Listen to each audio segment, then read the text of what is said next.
हम लोग दूसरा सेट का पहला है क्वेश्चन देखेंगे कैसा सेट है। निम्न में 140 का भाज्य गुणनखंडों का गुणनफल कौन है। इसको जांच करना होगा। भाज्य गुणनखंड के लिए तो क्या करना पड़ता है, 140 का जो है गुणनखंड 70 गुना 140, 35 गुना 70 और 5 सते 35, यानी 140 का हो गया बराबर में 2 गुना 2 गुना 5 गुना 7, यानी देखेंगे 2 गुना 2 गुना 5 7। ए में है नहीं है, बी में है 2 गुना 2 गुना 5 7, हाँ है बी में हो गया, ये हमारा गलत हो गया। ठीक है, अब ये ज्ञात करना है 6 और 20 का एसीएफ ज्ञात करिए। 6 और ये इसमें किसी प्रकार से क्या करना है एसीएफ, इसमें नहीं कहा है कि यह भाज्य गुणनखंड विधि द्वारा चाहे कुछ। 6 से 20 में आप लोग ऐसे सीखे होंगे 6 तरीके 18 और 10 में से 8 गया 2 और 2 से 6 में 2 तिया 6, यानी हमारा 2 मौसा हो गया। यानी कहाँ 2 मौसा है, ए ऑप्शन नंबर ए में कहाँ है, ए। बी में 3 है नहीं होगा, 60 है नहीं होगा, 120 नहीं होगा। अब नेक्स्ट क्वेश्चन है, क्या देखिए बच्चे, नेक्स्ट क्वेश्चन है आप देखिए 3/2 किस प्रकार की संख्या है। ये परिमेय संख्या है, या अपरिमेय संख्या है, पूर्णांक संख्या, प्राकृतिक संख्या है। तो देखिए 3/2 यानी कि अंश बटा हर के रूप में है, अंश बटा हर के रूप में है। तो अंश बटा हर के रूप में रहता है तो क्या होता है, परिमेय संख्या होता है, यानी कि परिमेय संख्या है। 3/2 क्या है, परिमेय संख्या है। अब नेक्स्ट क्वेश्चन है देखिए अपरिमेय संख्या नहीं है, पूर्णांक संख्या नहीं है, प्राकृतिक संख्या नहीं है। अब देखिए y बराबर px का ग्राफ दिया गया है, बहुपद px के शून्यकों की संख्या क्या है। देखिए ग्राफ यहाँ पर दिया हुआ y बराबर px, यानी px का शून्यकों की संख्या, यानी x अक्ष पर हमारा कितने बार कटान किया हुआ है उसको देखेंगे। एक बार यहाँ कटान किया हुआ है, एक 2 बार यहाँ, एक तीसरा, यानी 3 बार। शून्यकों की संख्या कितना हो गया 3, यानी 3 बार जब कटा हुआ है तो 3। अगर यहाँ y का पूछता तो y पर कितना कटा है, एक बार कटा हुआ है, एक होता है। लेकिन हमको पूछा है px की शून्यकों की संख्या, तो px की शून्यकों की संख्या कितना बार है, तो 1 2 3 बार है, यानी कि 3 हमारा उत्तर होगा। ऑप्शन ए में है 1 नहीं होगा, बी में है 2 नहीं होगा, बी में है 4 नहीं होगा, सी में 3 है इसलिए होगा। चलिए नेक्स्ट क्वेश्चन देखते हैं। पांचवा है बहुपद x² - 3 का शून्यक है। आपको शून्यक में बताया गया है कि शून्यक px बराबर 0, तो px बराबर 0 यानी कि 0 हो जाएगा, x² - 3 बराबर में 0, यानी कि x² बराबर में माइनस में तो प्लस में 3, तो x बराबर में हो जाएगा 3 का रूट में हो जाएगा, यानी कि दोनों होता है प्लस माइनस में, दोनों में रूट 3 हो गया, यानी वर्गमूल। यानी कि देखेंगे कि प्लस माइनस में कहाँ है रूट 3, प्लस में भी होगा माइनस में भी रूट 3 होगा। देखेंगे का प्लस यानी कि सी है, ए में तो सेम नहीं है, नहीं होगा, ये नहीं होगा हमारा, ये प्लस माइनस है, सी है, इसमें सी ये नहीं होगा। चलिए समझ में आ रहा है आपको, तो इजी क्वेश्चन है, आप लोग को जाना है बस लिख देना है। ठीक है, अब आगे लिखना है कि यदि बहुपद k x² + 3x + k एक शून्यक 2 है तो k का मान क्या होगा। अब k का मान ज्ञात करना है। देखिए तो px बराबर कितना होता है, px बराबर 0, यानी कि हमारा 0 नहीं 2 दिया हुआ है, px शून्यकों की संख्या कितना दिया हुआ है, 2 लिया हुआ है। तो देखेंगे px बराबर मान लो कि कितना है kx² + 3x + k बराबर k है। x का मान 2 है, के p अब 2 मान रखना है 2, तो k अब x² के जगह 2 का स्क्वायर प्लस 3 गुना 2 प्लस k बराबर में 0, तो 2 दूना के 4, 4k प्लस में 3 दूना के 6 प्लस में k बराबर में 0, 4 और 1 5, 5k हो गया, 5k बराबर में प्लस में 6 तो इधर का मिल जाएगा माइनस में 6, k बराबर हो जाएगा -6/5 आंसर। यानी देखेंगे ऑप्शन में कहां है -6/5, ऑप्शन नंबर ए -6/5, यही ऑप्शन हो गया। इसमें नहीं होगा, इसमें भी नहीं होगा, इस -6/5 ए भी नहीं, 5/6, ऑप्शन नंबर ए सही हो गया। समझ में आ रहा है बच्चे।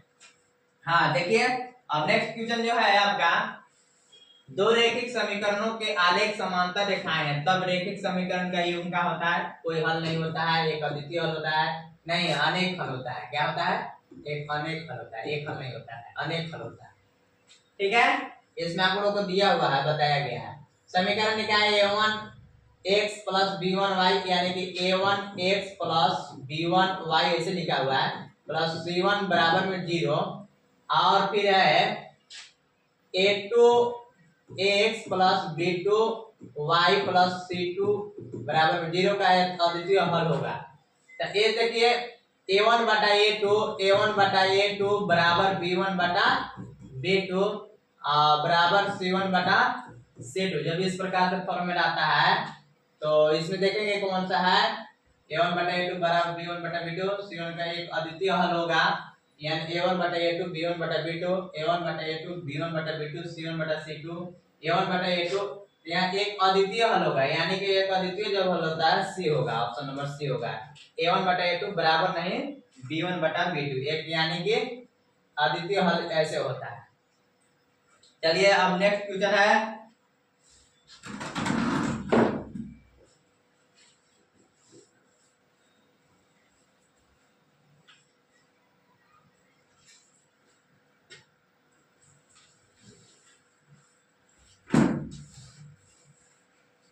नेक्स्ट क्वेश्चन है यार 9 रैखिक समीकरण योग में 2x प्लस वाई बराबर 5 और 3x प्लस 2y बराबर 8 का हल है। अब देखिए यहाँ पर हल होगा, समीकरण 1 है, समीकरण 1 में देखिए जगह तो नहीं है, देखते हैं 2x प्लस 5y बराबर 5, अब एक है 3x प्लस 2y बराबर 8 है। अब देखिए इसमें क्या करेंगे, हल करेंगे, इसमें हल देखिए सॉल्व करते हैं, इसमें गुना करते हैं 3 से, इसमें करते हैं 2 से, ठीक है। अब 3 गुना के 6x प्लस 3y प्लस 3 बचे 15, 2 तिहाई 6x प्लस 2 गुना के 4y बराबर 2 बटे 16, यानी प्लस में माइनस प्लस घटाने पर लिख देते हैं, घटाने पर तो 3 में से 4 गया माइनस y बचेगा बराबर माइनस 15 में 16 गया तब माइनस 15 में 16 गया माइनस 1, माइनस माइनस खत्म, y बराबर 1 हुआ, y बराबर 1। देख रहे हैं कि y बराबर 1 कहाँ है, चलिए y बराबर 1 यहाँ भी है, ये कोमा है, y बराबर 1 है, यहाँ भी y बराबर 1 है। अब x का मान निकालेंगे तब पता चलेगा कि y का मान समीकरण 1 में मान लो रख दिए, समीकरण 1 ये वाला है, तो y का मान 2x प्लस y बराबर 5, तो x का मान 2 गुने y का मान रखा हुआ है, x प्लस y का मान 1 बराबर 5, तो 2x बराबर में 5 और प्लस में से क्या मिलेगा माइनस में 2x, 5 में से गया 4, x बराबर 4 बटा में 2, 2 गुना के 4x बराबर 2, यानी कि y बराबर 1 और x बराबर 2, x बराबर 2 हो गया, y बराबर 1 आ गया। अब देखेंगे x बराबर 2 y बराबर 1 कहाँ है, देखिए ऑप्शन नंबर सी में है, ठीक है। नेक्स्ट क्वेश्चन है 10 निम्न में कौन द्विघात समीकरण है, अब इसको हल करना होगा, द्विघात समीकरण कौन सा है। क्वेश्चन 10 निम्न में कौन द्विघात समीकरण है, जांच करना होगा द्विघात समीकरण का सूत्र क्या होता है। अब देखिए द्विघात समीकरण का सूत्र होता है ax square plus bx plus c बराबर 0 होता है, इस रूप में रहेगा तो द्विघात समीकरण होगा, अन्यथा नहीं होगा। तब इसको हल करके देखते हैं कि है कि नहीं है, इसको हल करेंगे, इसको हल करेंगे तभी पता चलेगा। अब तो x माइनस 2 का हल स्क्वायर प्लस 1 बराबर 2x माइनस 3, x माइनस 2 का हल करना a माइनस b का हल स्क्वायर, तो a square minus 2ab 2a, a की जगह पर x है, b की जगह 2 गुना के 4 लिख देते हैं डायरेक्ट, 2 गुना के 4x plus b square plus 4 plus में 1 बराबर में 2x माइनस 3। अब देखिए x स्क्वायर और माइनस में 4x 4, तो यानी कि x स्क्वायर माइनस में 4x और 4 अब 5 बराबर में 2x माइनस 3। अब देखिए x स्क्वायर के x स्क्वायर माइनस में 4x तो 4x आई प्लस ये माइनस में प्लस से 5 तो प्लस 5, ये माइनस प्लस में है तो माइनस में 2x और माइनस में है तो प्लस में 3 बराबर में 0 इधर बच गया। अब x स्क्वायर माइनस 4x और माइनस 2x माइनस 6x 5 और 3 कितना हो जाएगा 8 बराबर में 0, यानी इस रूप में हमारा ax square plus bx plus c बराबर 0 यहाँ पर ही मिल गया। ax स्क्वायर तो माइनस में b की जगह पर देखिए माइनस 6 और c की जगह पर 1 जगह पर 8, यानी इस रूप में हमारा है, यानी हमारा कहाँ देखिए यही वाला ऑप्शन नंबर ए ही मिल गया, आगे का हल करने की जरूरत नहीं है। ऑप्शन नंबर 10 में ए इस रूप में रहेगा तो द्विघात समीकरण होगा, यानी कि द्विघात समीकरण है, द्विघात समीकरण है, तो द्विघात समीकरण माने कौन है, तो ये वाला ऑप्शन नंबर ये है। अब बताना है next question 11 ax square plus bx plus c बराबर 0 के दो भिन्न वास्तविक मूल होंगे, यदि देखिए b square minus 4ac less than 0 के बी स्क्वायर माइनस 4ac बराबर 0 के B square minus 4ac greater than 0 के इनमें से कोई नहीं, यानी कि दो भिन्न वास्तविक मूल होंगे, यानी कि बी स्क्वायर माइनस 4ac होगा। 11 कौन होगा? बी स्क्वायर माइनस 4ac, तब दो भिन्न वास्तविक मूल होते हैं।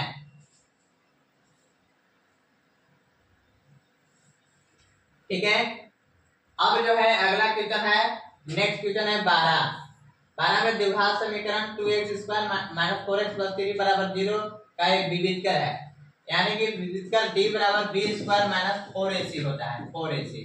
तो b स्क्वायर a के जगह पर मान लीजिए a के जगह पर 2 है, a बराबर 2 और b बराबर माइनस 4 और c बराबर 3 है। तो आप कैसे करेंगे? b का स्क्वायर देखिए, b का स्क्वायर कितना है? b का स्क्वायर माइनस 4 का स्क्वायर माइनस 4, a के जगह पर 2 और c का मान 3, यानी 4 चौका 16 और माइनस 4 गुना 3 की 24, 16 में से 24 गया, 24 में से 16 गया, तब माइनस में 8, देखेंगे माइनस 8 है। ऑप्शन नंबर ए में 10 है, नहीं होगा, बी में माइनस 8 यहाँ मिल गया, यानी कि हमारा ये नहीं है, ये नहीं है, ये ऑप्शन नंबर बी होगा। ठीक है, नेक्स्ट क्वेश्चन है, द्विघात समीकरण 2x square minus 5x plus 3 बराबर 0 के मूल्यों को प्रकृति होगी। एक प्रकृति जब होता है वास्तविक और समान होगा, वास्तविक और समान होगा, वास्तविक मूल नहीं होगा कि इनमें से कौन। अब इसमें देखिए, अब ये निकालेंगे मूलों की प्रकृति कैसे? मूलों की प्रकृति जब होता है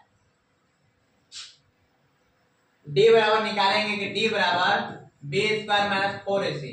अब देखिए b के जगह पर माइनस 5 है, माइनस 5 का स्क्वायर माइनस 4 का सूत्र a की जगह पर 2 और c की जगह पर 3, 5 यहाँ 25 माइनस में प्लस हो जाएगा, 4 गुना 3 की 24, यानी कि 24, यानी कि हमारा 25 में से 24 गया, 1 बचेगा, यानी d बराबर हमारा ग्रेटर देन d, यानी छोटा हो गया 1 से। ठीक है, तो यानी वास्तविक और समान को वास्तविक और असमान को वास्तविक मूल नहीं कि इनमें से कोई नहीं, यानी वास्तविक एवं असमान हो गया, option number B, option number B. ठीक है, वास्तविक बी, वास्तविक एवं समान हो गया। यदि 2x square plus kx plus 3 equal to 0 का मूल समान हो तो k का मान क्या होगा? देखिए, अब जो है k का मान क्या ज्ञात करना है, जो समान हो, तो इसमें k का मान क्या होगा, इसमें देखेंगे कैसे। अब d स्क्वायर बराबर में d बराबर होता है b स्क्वायर माइनस 4ac होता है, a का मान है a बराबर 2 और b बराबर कितना है k और c बराबर कितना है c बराबर 3, b स्क्वायर b की जगह पर कितना है k का स्क्वायर माइनस 4 का a 2 है और c कितना है 3, k का स्क्वायर 4 गुना 3 की 24, यानी k स्क्वायर माइनस 24 बराबर में 0, तो k स्क्वायर बराबर में 24, यानी k का 24 का वर्गमूल, वर्ग में वर्गमूल में हो जाएगा, तो 24 का वर्गमूल निकालेंगे। देखिए 2 से 12 गुना 24, 2 से 2 छक 12 और 2 तिहाई 6, यानी 2 का जोड़ा लगेगा, 24 का वर्गमूल हो जाएगा 2 गुने 2 गुने 2 गुने 3, यानी कि इसमें जोड़ा लगेगा, इसमें नहीं लगेगा, इसमें भी नहीं लगेगा, यानी कि 2 और 2 तिहाई 6, 2 रूट 6। देखेंगे 2 रूट 6 प्लस माइनस कहाँ है, ये प्लस में एक होगा, माइनस में भी होगा, यानी कि प्लस और माइनस देखेंगे कहाँ है, plus minus 2 root 6, option number A मिल गया हमारा, ऑप्शन नंबर ए होगा सही। अब देखिए 15 जो है, समांतर श्रेणी एपी में दिया हुआ 3 1 माइनस 1 3 का सारवंतर है।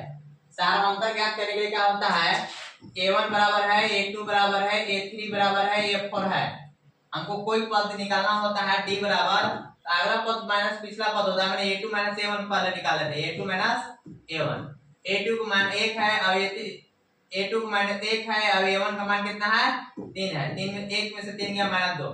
एक और जांच कर लेते हैं, अगला पद मानिए a3 और पिछला पद उसका a2 होगा, a3 का मान कितना है -1 है और माइनस a2 का मान कितना है 1 है, -1 माइनस 2 हो गया, यानी कि d बराबर हमारा कितना हो रहा है, सारवंतर बराबर -2 हो रहा है, सारवंतर कितना हो रहा है, सारवंतर d बराबर हमारा -2 हो रहा है। देखें कहाँ है, ऑप्शन ए में, a प्लस में है 2 नहीं होगा, माइनस b ये होगा।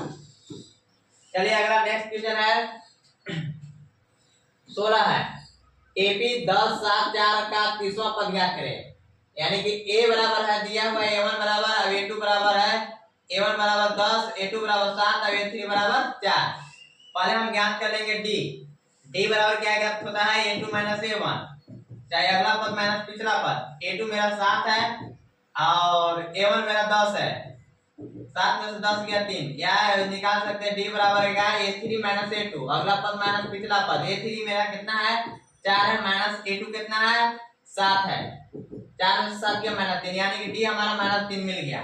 अब हमारा 30वां पद ज्ञात करना है, a30 ज्ञात करना है। a30 बराबर हम लिख सकते हैं a प्लस 29 डी लिख सकते हैं। आप लोग पढ़े हैं ना, अगर a30 है तो a प्लस 29 डी है, अगर 50 है तो a प्लस 49 डी, अगर 100 है तो a प्लस 99 डी होगा।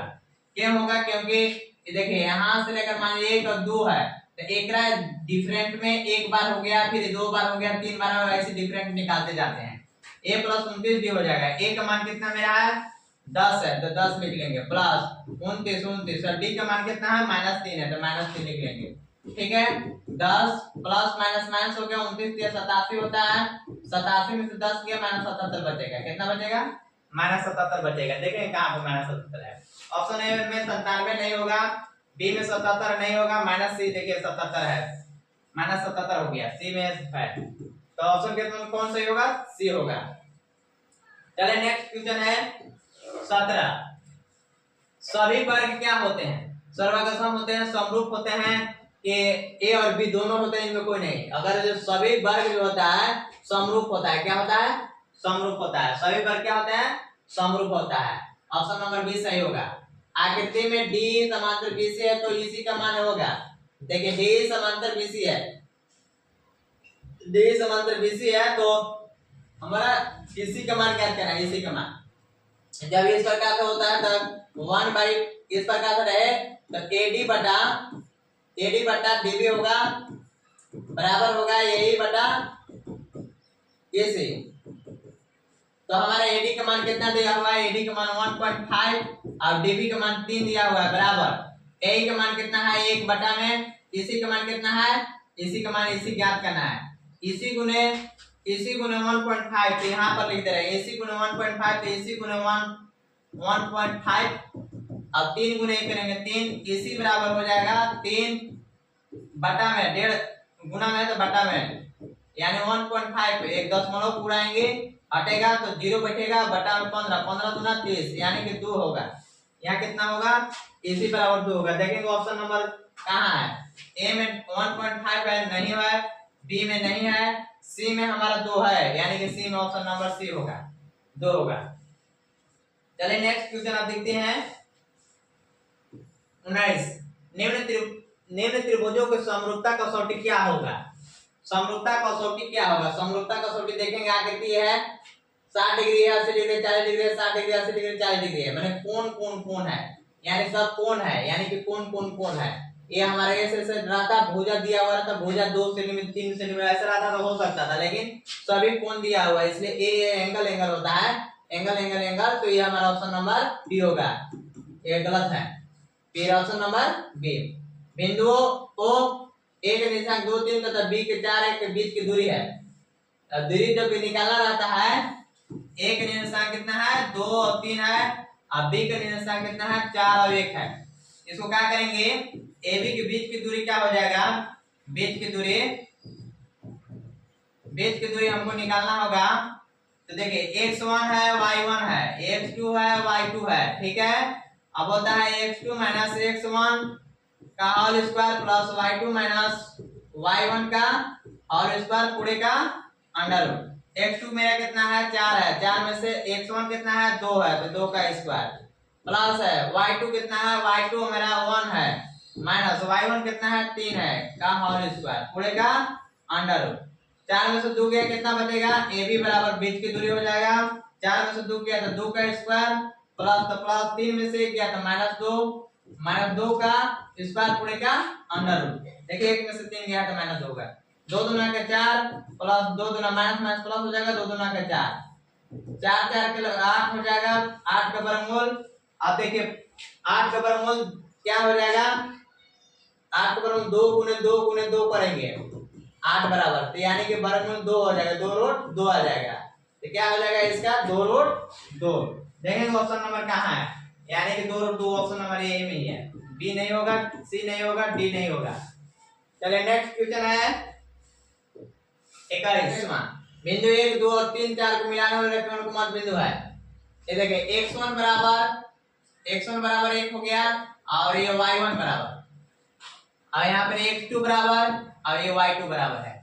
अब इसको मध्य बिंदु ज्ञात करने के लिए क्या होता है, मध्य बिंदु के लिए मध्य बिंदु होता है मध्य बिंदु बराबर x1 प्लस x2 बटा में 2, और एक होता है y1 plus y2, x1 plus x2 और y1 plus x1 plus x2, y1 plus y2 बटा में 2। देखिए x1 कितना है, x1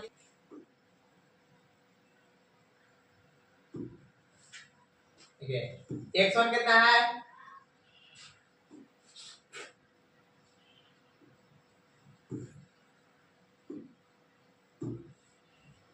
x1 मेरा 1 है प्लस x2 मेरा 3 है, 3 बटा में 2। y1 कितना है, y1 बराबर में 2 प्लस y2 कितना है 4 बटा में 2। 1 और 3 4 बटा 2 और 1 2 4 6 बटा 2, 2 दूना के 4 और 2 तिया 6, यानी कि 2 और 3 आया, 2 और 3। देखेंगे बिंदु कौन सा हो गया, मिलान में रखेंगे मध्य बिंदु 2 और 3। ए में है नहीं है, बी में है, कहाँ है, नहीं होगा। चलिए नेक्स्ट क्वेश्चन 22। एक वृत्त की कितनी स्पर्श रेखाएं हो सकती है, बताइए। एक वृत्त है, अब ये स्पर्श रेखा, ये वृत्त है, मान लो ये वृत्त है, वृत्त में स्पर्श रेखा ऐसे भी खींचा जा सकता है, ऐसे भी खींचा जा सकता है, ऐसे भी खींचा जा सकता है, ऐसे भी खींचा जा सकता है, ऐसे भी खींचा जा सकता है, ऐसे भी, बहुत अनगिनत है, अनेक है, यानी कि ऑप्शन नंबर डी है। एक नहीं होगा, 2 नहीं होगा, 4 नहीं होगा, डी होगा, अनेक होता है। ठीक है, चलिए नेक्स्ट क्वेश्चन है 23। 5 बिंदु त्रिज्या वाले एक वृत्त के बिंदु P पर स्पर्श रेखा PQ केंद्र से जाने वाली एक रेखाखंड से बिंदु Q पर इस प्रकार मिलती है कि OP बराबर 12 सेंटीमीटर, PQ की लंबाई कहती है। देखिए एक वृत्त है 5 सेंटीमीटर की, कितना है, चलिए 5 सेंटीमीटर का, चलिए 5 सेंटीमीटर का है, त्रिज्या कितना सेंटीमीटर, 5 सेंटीमीटर का है। त्रिज्या वाले एक वृत्त के बिंदु P पर, ओ है यहाँ, मान लीजिए P है, P पर स्पर्श रेखा PQ है, स्पर्श रेखा कौन है, चलिए ऐसे रखा, ऐसे मान लीजिए है, यहाँ Q है, स्पर्श रेखा मान लीजिए PQ है, O से जाने वाली एक रेखा से बिंदु OQ की लंबाई है, OQ की लंबाई जो है 12 है, OQ की लंबाई कौन है 12 है। तो PQ की लंबाई ज्ञात करिए, यानी कि इसका ज्ञात करना है, यानी PQ ज्ञात करना है, तो PQ की ज्ञात करना है, तो PQ OQ बराबर में 12, OQ बराबर 12, तो PQ की लंबाई क्या होगा।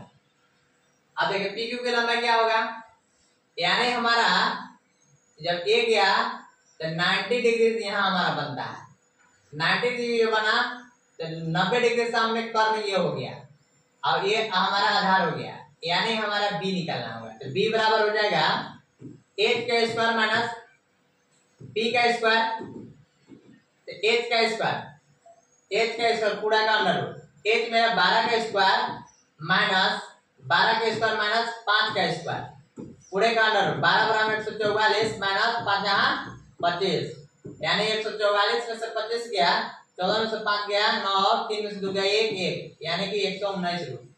अच्छा यहाँ पर ये गलत हो गया है, यहाँ पर ऐसे रहेगा ना, 12 नहीं होगा, 13 नहीं होगा, 8 10 5 नहीं होगा, ये होगा मेरा 119 होगा, ऑप्शन नंबर डी सही होगा। चलिए सही है। अगला क्वेश्चन है, यदि tan a बराबर 4/3 तो sin a का मान ज्ञात कीजिए। देखिए tan a बराबर है, अब देखिए tan a बराबर है 4/3, तो मान ज्ञात करना है sin a बराबर हुआ, तो tan a बराबर लंब बटा आधार यानी p बटा b बराबर हमारा 4/3 3 है, तो b है तो h हमको निकाल लेंगे। h बराबर होता है p का स्क्वायर प्लस b का स्क्वायर पूरे का अंडर रूट, 4 का स्क्वायर प्लस 3 का स्क्वायर पूरे का अंडर रूट, 4 चौका 16 प्लस 9, 16 9 25, 25 का वर्गमूल 5, यानी हमारा h बराबर कितना हो गया, h बराबर 5। अब हमको sin a का मान क्या है, sin a बराबर होता है लंब बटा कर्ण यानी p बटा h। लंब कितना आया है 4 है, और हमारा h कितना आ गया 5 आ गया, 4 बटा 5। sin a का मान कितना हो गया, sin a बराबर 4 बटा 5। देखें कहां पर है 4 बटा 5, ऑप्शन नंबर 3 बटा 5 ए में है, नहीं होगा, बी में 4 बटा 5, यानी कि हाँ सही है ऑप्शन नंबर बी 4 बटा 5, ये नहीं होगा, ये नहीं होगा। चलिए नेक्स्ट क्वेश्चन है 25, 2 sin a बराबर √3, तो a का मान ज्ञात कीजिए, यानी कि 2 sin a बराबर है √3, तो sin a बराबर क्या हो जाएगा √3 बटा 2। तो हमको a का मान, कोण का मान ज्ञात करना है, तो sin कितना डिग्री का मान √3 बटा 2 होता है, यानी कि sin 60 डिग्री का मान, 60 डिग्री का मान √3 बटा 2 होता है। आपको याद है ना sin 0 का मान 0, sin 30 का मान, ये सब sin 30, sin 45, sin 60 इस प्रकार से, तो 60 डिग्री का होगा, यानी कि 60 डिग्री का है ऑप्शन होता है। 30 का नहीं होगा, 45 का नहीं होता है, 90 का नहीं होता। चलिए एक मीनार के शीर्ष विन्यास कोण उसके 5 बिंदु से 15 की दूरी पर 60 डिग्री कोण, 60 डिग्री है, तो मीनार की ऊंचाई क्या थी। देखिए मीनार मान लीजिए है, मीनार के शीर्ष का उन्नयन कोण, देखिए उन्नयन कोण जो है 60 डिग्री है, ये कितना डिग्री है 60 डिग्री है, 60 डिग्री बनाया हुआ है। अब 5 बिंदु से दूरी यहाँ पर जो बन रहा है 15 सेंटीमीटर पर बन रहा है उन्नयन कोण, यहाँ से यहाँ तक दूरी कितना है, इतना है।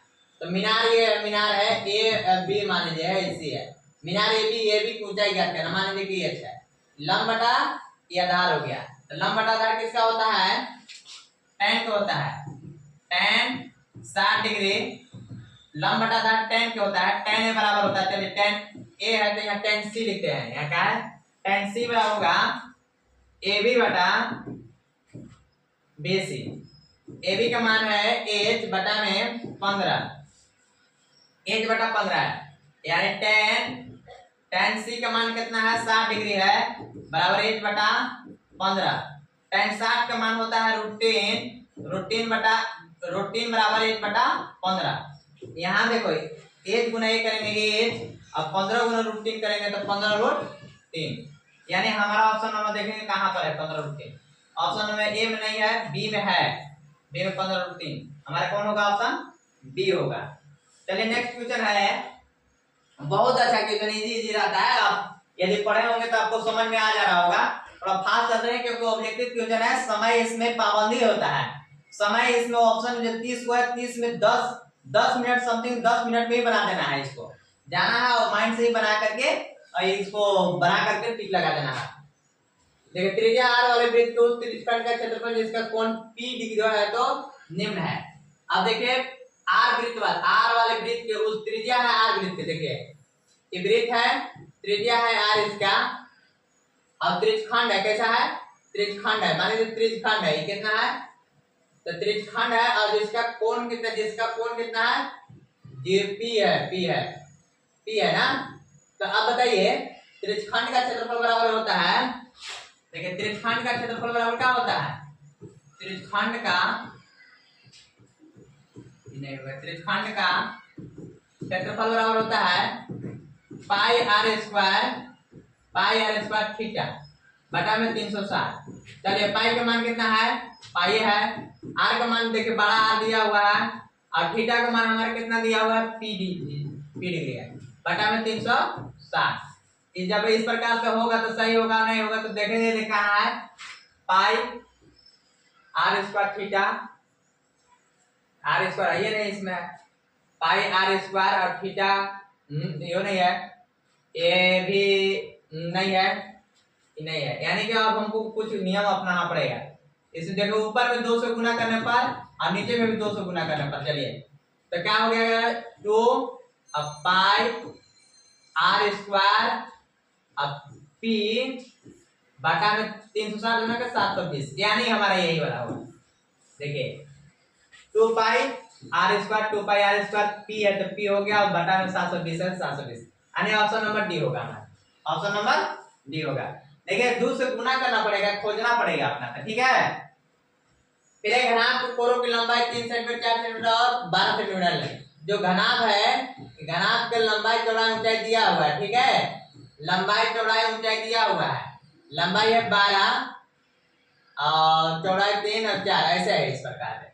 तो घनाभ का विकर्ण बराबर क्या होता है, L बराबर होता है, माने विकर्ण बराबर होता है घनाभ का विकर्ण बराबर, घनाभ का विकर्ण बराबर देखिए 3 का स्क्वायर प्लस 4 का स्क्वायर प्लस 12 का स्क्वायर पूरे का अंडर, 3 का स्क्वायर 9, 4 का स्क्वायर 16, 12 का स्क्वायर 144, 9 16 25 और 144, 4 6 10 9 19, हासिल 1 5 1 6 और 1 का 169, यानी 13, यानी देखें कितना है 13, 12 नहीं 13, यहाँ पर ऑप्शन नंबर बी में है।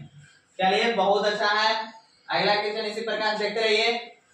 लास्ट क्वेश्चन आप बचा हुआ देखिए, प्रथम 3 लगातार प्राकृतिक संख्याओं का माध्य क्या होगा। प्राकृतिक संख्या क्या होता है, प्रथम 3 तो 1 2 3 प्राकृतिक संख्या, इसका माध्य पूछ रहा है।